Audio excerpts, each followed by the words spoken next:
Hi guys, dito ako sa bahay talaga namin.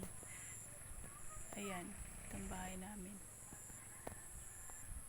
Simple lang bahay namin. Bubulok na nga.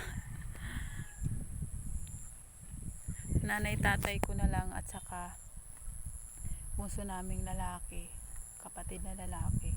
Yun na lang yung nakatira dyan. Kasi kaming lahat kanya-kanya na.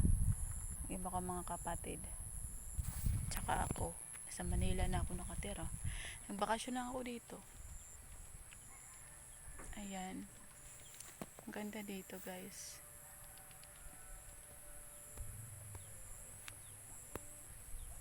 Palayan.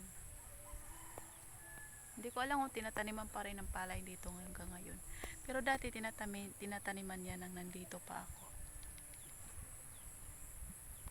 Lawak dito guys, diba? Yung ano talaga dito, hanap buhay sa probinsya, nyug. Kita nyo naman, puro nyug mga nasa paligid, diba? Puro nyug. Doon din. Sarap tumira dito, no? Yung bumalik ka sa pagkabata.